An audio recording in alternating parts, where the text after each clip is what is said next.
말씀의 제목을 여호와의 징계라 이렇게 표현했는데, 그러므로 오늘 징계의 단어 속에는 하나님의 사랑이 있다고 하는 것을 기억하시고, 이 말씀을 좀 더 심도 있게 깊이 있게 잘 우리가 묵상했으면 좋겠습니다.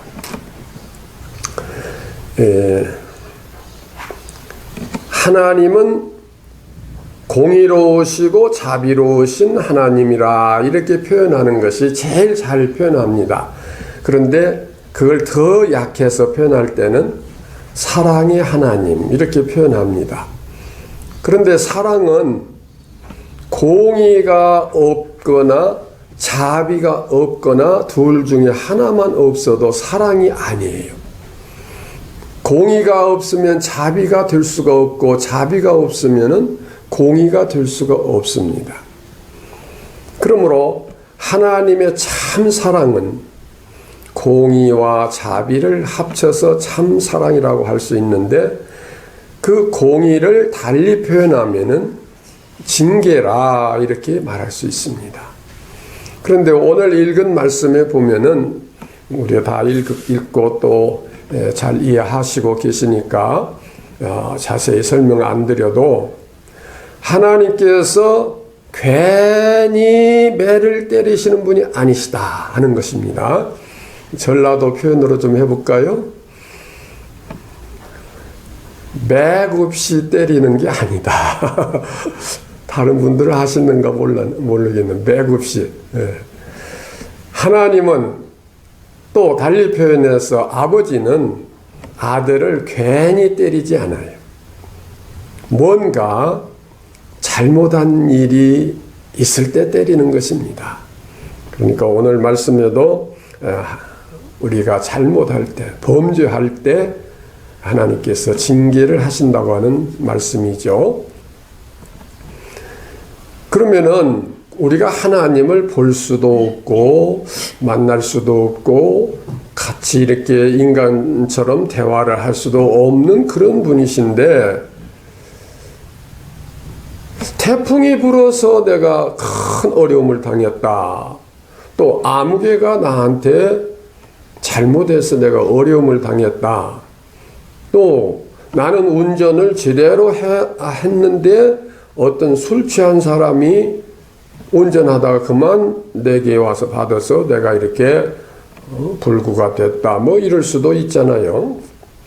그러면은 직접적인 것은 그 아무개가 운전을 잘못해서, 또 이거 뭐 기후 변동 이런 것에 의해서 태풍이 불고 비가 많이 오고, 이제 그렇게 직접적인 것을 우리가 생각할 수 있지만은, 온 우주를 만드시고 운행하시고 주관하시고 역사를 주관하시는 분은 하나님이신데, 어느 정도 하시는 분이시냐? 우리의 머리카락까지 세시고 우리의 앉고 서는 것까지 주관하시고, 참새 한 마리가 땅에 떨어지는 것도 하나님께서 허락지 아니하시면 떨어질 수 없다고 이렇게 말씀이 기록되어 있지 않습니까? 그리고 하나님께서 이 땅에 있는 모든 재앙, 이런 환난은 아모스서 3장 4절 이하에 있는 말씀 속에 보면은 여호와의 시키심이 아니고 어찌 성읍에 재앙이 임하겠느냐 하셨습니다. 이거 무슨 말씀이에요? 하나님의 시키심이 아니고 이 재앙이 임할 수가 없다는 말씀이에요. 직접적으로는 아무개가 술 먹고 운전해서 내가 이렇게 피해를 입었다, 직접적으로는 기후변동에 의해서 이렇게 되었다 저렇게 되었다 할 수 있지만은, 그 모든 재앙이 여호와의 시키심이 아니고서는 될 수 없다고 하는 것을 성경은 분명히 말씀을 하십니다. 그러면 여호와께서 그렇게 하실 때는 이유가 있다 이 말이에요. 그 이유가 뭐냐? 아까 말씀드린 대로 범죄했기 때문에 그와 같이 재앙이 이 땅에 임한다고 하는 것입니다. 그런데 또 이런 면이 있어요. 여러분, 우리가 장애 중에 걷지 못하는 것도, 듣지 못하는 것도, 말하지 못하는 것도, 또 뭐 한쪽이 좀 잘려나간 것도 다 우리에게 불행한 그 장애인데, 저는 가만히 묵상해 보면은 보지 못한 장애가 제일 큰 장애이겠다, 그렇게 생각해 봅니다. 보지 못하고 하루만 한번 생활해 보세요. 얼마나 어렵겠는가. 그런데 평생 날 때부터 소경이 된 사람은 얼마나 고통스러웠겠어요. 그래서 지나가다가 예수님과 제자들이 함께 어디 지나가는데 날 때부터 소경된 사람이 있었지요. 얼마나 죄가 많으면 저렇게 소경이 돼서 일평생 고생을 할까, 그런 생각에서 제자들이 물었어요. 선생님, 이 소경이 자기의 죄값으로 이렇게 소경이 됐습니까? 아니면 부모의 죄값으로 이렇게 됐습니까? 뭐 둘 중에 하나겠지, 그렇게 생각을 했는데 주님 말씀이 뭐예요? 자기의 죄값도 부모의 죄값도 아니라 하나님이 하시는 일을 나타내기 위해서라고 하셨어요. 자, 그러니까 여호와의 시키심이 아니고서는 어찌 성읍에 재앙이 임하겠느냐. 모든 재앙은 하나님께로부터 오는데 죄로 인해서 오는 경우도 있고, 죄가 없다고 할지라도, 우리가 볼 때에 특별한 죄가 없다고 할지라도 하나님의 하시는 일을 나타내기 위해서, 다시 말하면 하나님의 영광을 나타내시기 위해서도 그런 경우가 있다고 하는 것입니다. 또 욥의 고난을 한번 볼까요? 욥의 고난은 참 이루 말할 수가 없죠. 다 아시니까 제가 자세히 설명 안 할게요. 동방의 의인이요, 순전하고 정직해요. 아주 참 믿음의 그 자세가, 자기가 잘 몰라도 혹시라도 자녀들이 밖에 나가서 범죄했을까 해서 잘 모른 그런 것에 대해서도 하나님께 늘 번제를 드려서 회개하고 늘 경건한 그러한 생활을 했는데, 왜 그러한 욥에게 말로 다 표현할 수 없는 고난이 왔나. 하루아침에 재산도 자녀도 건강도 다 잃어버리고, 어떤 목사님 그런 표현을 하대요. 우리에게 주시는 고난이 다 하나님의 사랑이고 축복인데 욥의 고난만은 안 줬으면 좋겠다. 우리 그렇게 생각되지요. 욥의 고난 이루 말할 수가 없는데, 욥의 고난을 우리가 잘 묵상해 보면은 고난이 크면 클수록 하나님의 주시는 은혜는 더 크다, 그걸 알 수가 있는데, 욥이 다 잃었지만 모두 갑절로 다 다시 받게 됐지요. 그런데 욥이 고백하기를 뭐라고 고백했냐면은, 내가 귀로만 듣던 그런 하나님을 이제 내가 눈으로 보고 알게 됐다. 그러니까 하나님을 더 깊이 알게 하시기 위해서 또 그 은혜를 주셔요.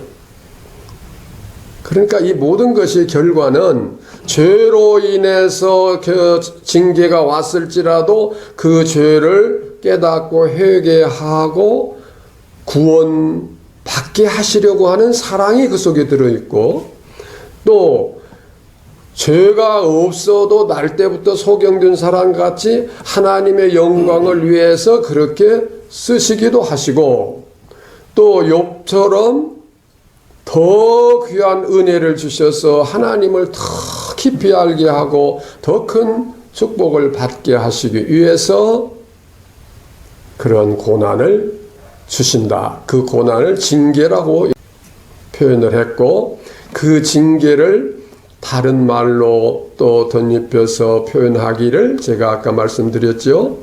하나님의 사랑이라. 그러면은 성숙한 믿음은 고난이 올 때에 뭐라고 생각할 수 있겠어요? 하나님의 사랑이 내게 임하셨다. 하나님의 은혜가 내게 임하셨다. 이렇게 믿음으로 감사할 수가 있습니다. 그러니까 우리 성도들의 삶은 아무리 재앙이 임하고 고난이 임하고 질병이 임하고 사고를 당하고 실패를 하고 어려움을 당한다 할지라도 하나님 앞에 어떤 태도가 되어야 돼요? 감사하고 소망을 갖는 태도가 되어야 되는데, 감사하기 이전에 왜 이 고난이 내게 왔을까를 깨달아야 되고, 죄 때문에 왔다면 그 죄를 회개할 수 있어야 되고, 하나님 영광 받으시기 위해서 그러셨다면 또 그 영광을 위해서 내 몸을 희생의 제물로 드리고 하나님께서 내게 더 은혜를 베풀어서 더 복되게 하시려고 하셨다면 또 감사할 수 있는, 그러니까 그걸 다 합치면은 회개, 감사, 기쁨, 소망, 이것이 항상 우리 성도의 생활이 되어야 돼요. 뭐 감사라고 하는 것은 뭐 복권 한 장 샀더니 그냥 뭐 요즘 복권 1등 당첨되면 몇 억이지요? 하여튼 얼마 몇 억인지 몰라도 한 10억이라고 봅시다. 10억이 당첨됐다고 할렐루야 감사합니다 감사합니다 했는데 그것 때문에 배가 망신하고 그냥 뭐 이런 경우 많잖아요.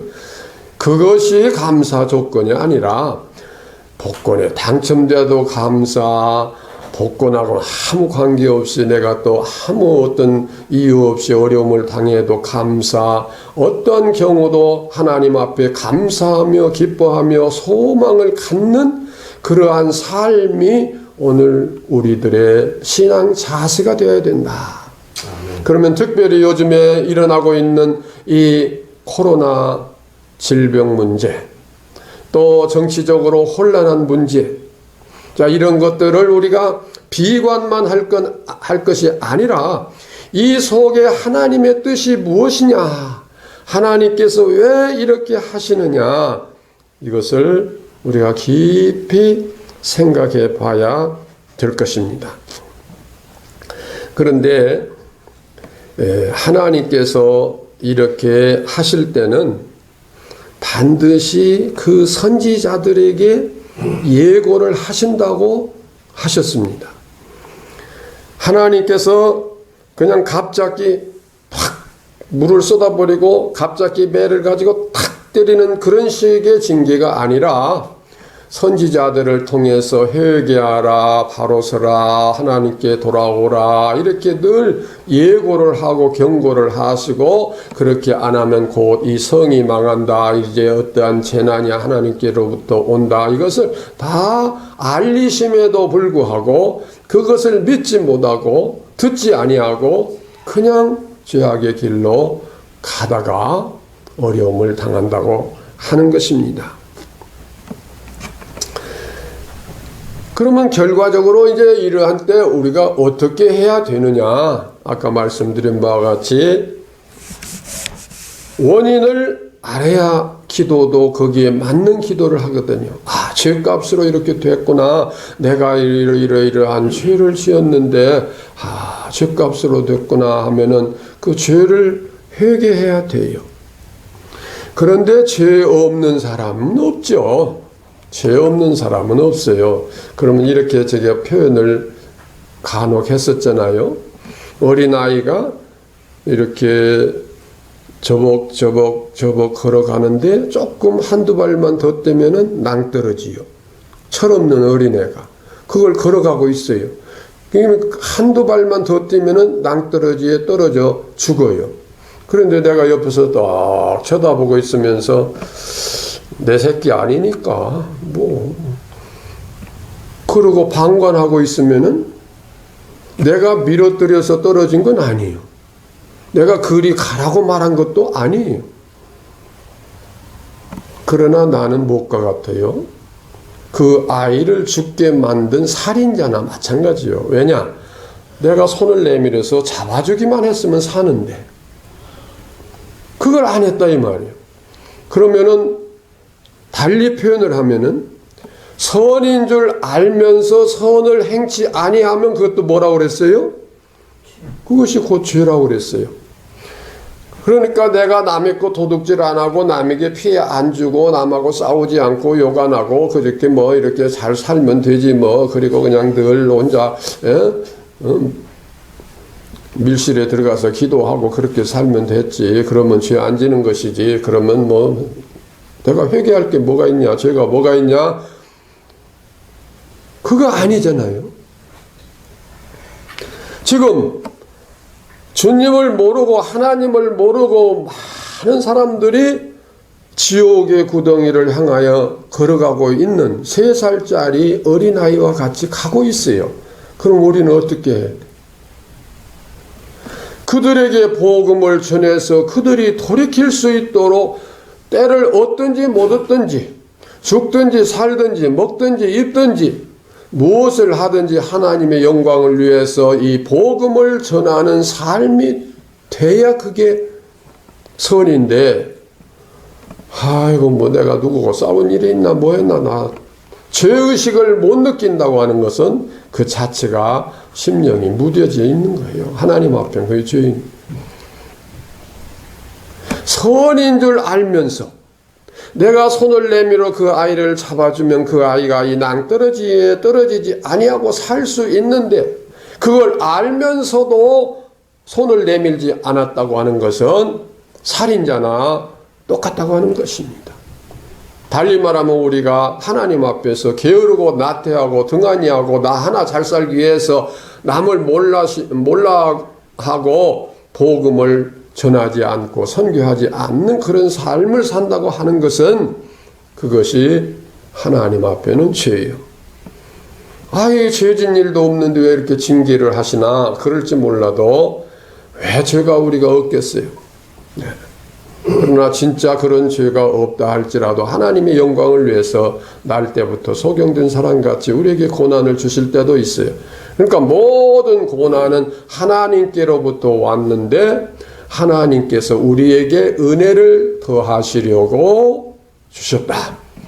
그러한 자세로 감사하면서 회개할 일은 회개하면서 내가 해야 할 사명이 무엇인가 깨달으면서 하나님 앞에 더 새롭게 바로 서는 삶이 되어야 하는 것입니다. 이 재앙을 시험이라고도 표현을 합니다. 욥이 받은 그 재앙은 욥에게 임한 시험이라 그렇게 표현하지 않습니까? 그러면 욥을 시험할 때 다 누가 와서 했어요? 사탄이 와서 했잖아요. 사탄이 와서 막 집이 무너지게 하고 광풍이 불게 하고 뭐 스바 사람이 와서 뭐 대만 사람이 와서 이렇게 막 자녀들을 죽이게 하고 그 사탄이 역사예요. 그러면 사탄은 자기 마음대로 할 수 있는 게 아니에요. 하나님께 허락을 받아서 한 거예요. 예수님 금식하시고 시험 받으실 때 누구의 인도를 받아서? 성령의 인도를 받아서 누구에게 시험 받으러? 마귀에게 시험 받으러 가셨다.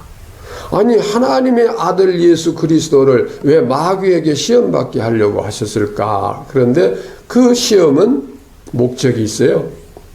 마귀가 시험할 때 네가 하나님의 아들이여든 이렇게 하라. 그러니까 시험은 하나님의 아들인가 아닌가를 알게 하는 시험이에요. 이것을 달리 표현하면 이 믿음이 즉 내 믿음이 온전한지 그렇지 못한지 한번 시험해보자. 그렇게 하나님께서 시험하실 때가 있다고 하는 것입니다. 다시 말하면 예수님이 하나님의 아들이라고 하는 것이 시험을 통해서 증명이 돼야 많은 사람들이 예수님을 따를 수가 있는 거예요.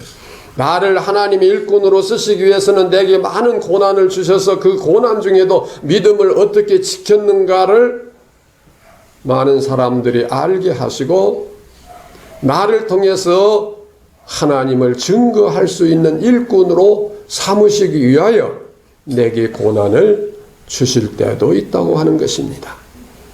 그러면 다 합쳐서 뭐예요? 다 고난, 징계 다 합쳐서 하나님의 사랑이요, 은혜요, 축복이요, 하나님의 은총이라고 하는 것입니다.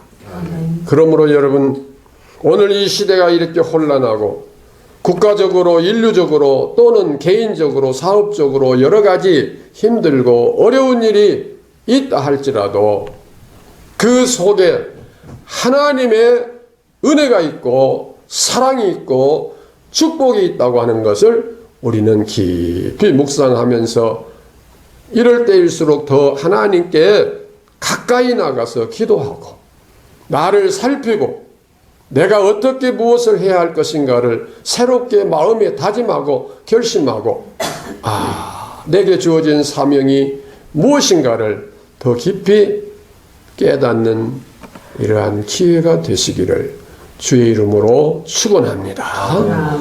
기도하십시다.